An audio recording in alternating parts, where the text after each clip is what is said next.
Hey everyone, welcome back. We're doing a deep dive today on Ethiopia. Oh, cool. Yeah, we've got a whole stack of reports here covering some pretty major stuff like a food crisis, some shakeups in their financial sector, even fire safety's getting an overhaul in Addis Abeba. Wow, sounds like a lot's going on over there. It is. But that's why you're here, right? Help us connect the dots and figure out what it all means. Happy to give it a shot. So, all right, big picture. When you look at all this, what jumps out at you? Well, it's interesting how Ethiopia is dealing with these, immediate crises, Right. But they're also trying to build for the future at the same time. It's like they're balancing this urgent stuff with long-term planning. Yeah, I see that. And nothing feels more urgent than this food crisis, right? The report says 15.8 million Ethiopians are facing acute hunger. That's huge. It is. It puts them fourth globally. Wow. So what's driving this? Because it seems like more than just a bad year for crops. Oh, definitely. Drought and floods, yeah, they've hit them hard, but... But conflict, that's the real elephant in the room when it comes to hunger globally. Okay, explain that. Well, when there's conflict, it disrupts everything. Farmers can't farm, people get displaced, aid can't get in. Right. It's a vicious cycle, really. And the report even points out this isn't just an Ethiopia thing. 1 in 7 people worldwide are experiencing armed violence, which directly impacts their access to food. So this is tied into, global instability, then. Exactly. It's all connected. But then looking specifically at Ethiopia, they say over 6.2 million children are facing malnutrition. Those numbers are just... devastating. And the effects of malnutrition, it can last a lifetime, Yeah. It weakens entire generations. It's going to be a top priority to tackle. Absolutely. And the solutions that seem to be getting the most traction, there's these multi-purpose cash transfers. Okay, what are those? Basically, it gives people money directly, so even if harvests fail, they can still buy food. And then investing in irrigation, so agriculture isn't so reliant on the rain. Makes it more predictable. Exactly. So those are actions to take care of the immediate hunger issue. But there's also this disconnect the report highlights, where the government's saying crop yields are good, but on the ground, people are really struggling. There's this teacher, Tyjas Dadain. She says she's relying on, quote, the creator's miracle just to feed her family. Oh, wow. So what explains that gap? Well, even if you have enough food nationally, getting it to the people who need it most, that's the real challenge. The logistics of it. Yeah. Bottlenecks in transport, unequal distribution, and food prices are sky high right now, too. Right, so even if there is food, people can't afford it. Exactly. It shows that it's not just about producing more food, but building a more resilient system. So it can handle those shocks. Exactly, and make sure everyone benefits. Makes sense. Okay, shifting gears now to something that seems totally different. Sustainability auditing. Sustainability audits, okay. Yeah. Why is Ethiopia suddenly pushing companies to adopt these international standards? I mean, they've got this massive food crisis to deal with.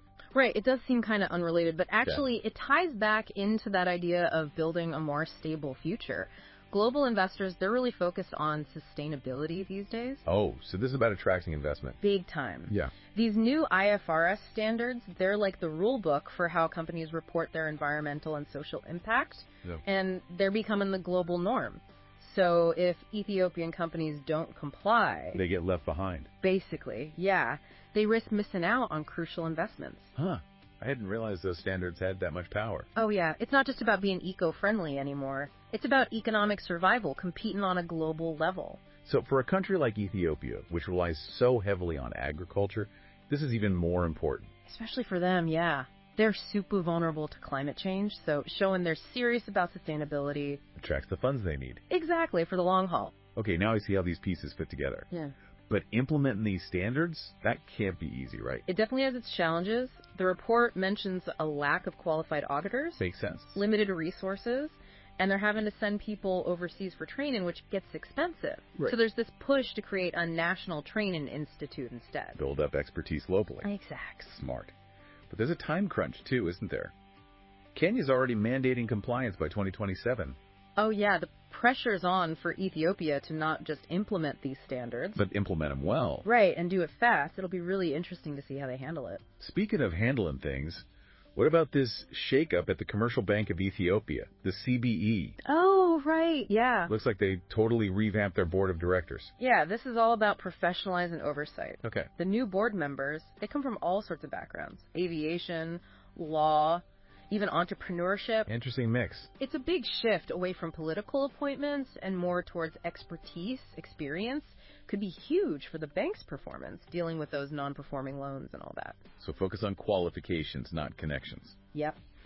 And it aligns with this global trend of pushing for transparency in state-owned enterprises. Huh. So first we had sustainability reporting, now banking. Is this a theme, you think, this accountability thing? Could be. It does make you wonder what other areas are ripe for this kind of overhaul, right? Right. And actually, speaking of overhauls, there's this whole thing about fire safety in Addis Abeba. Fire safety. That's a jump. It is. What's the story there? Well, if you think about it, fire safety regulations, they're all about accountability too, right? How so? Businesses got to take responsibility, for keeping their employees safe and customers. Right. And just like with the finances, it all ties into attracting investment and growth. Makes sense. Addis is seeing hundreds of fires every year, mostly businesses too, which doesn't exactly scream stability. Yeah, no, not exactly a selling point for investors. Yeah. Right. So this new directive from the Addis Abeba Fire and Disaster Risk Management Commission. Catchy name. They're aiming to really slash those incidents, stricter building codes and safety protocols. Serious stuff. Yeah, they're not messing around either. Big fines, they can revoke permits, even legal action if you don't comply. Wow. So, but I imagine implementing all these changes is a huge undertaking, right? Especially for businesses that are already kind of... Oh, totally. The report mentions it's especially tough for hotels to meet the new standards. Yeah, makes sense. Upgrading everything's expensive, sourcing materials, a lot of it has to be imported. Right. And some places might even need to rebuild completely. So how are they supposed to? Well, to make the transition a bit smoother, the Commission's doing like a tiered certification system. Okay. And they're offering training programs. So trying to find that balance, urgency and feasibility. Right, because they can't just shut down every business in Addis. Exactly. So we've seen this focus on accountability now in sustainability reporting, banking, and now even fire safety. Are there any other big changes happening in Ethiopia that sort of fit this pattern? There is one that's potentially a lot more controversial, but it's definitely significant. They're talking about phasing out urban freehold land tenure. Whoa, okay, hold on. Let's break that down. What does that even mean?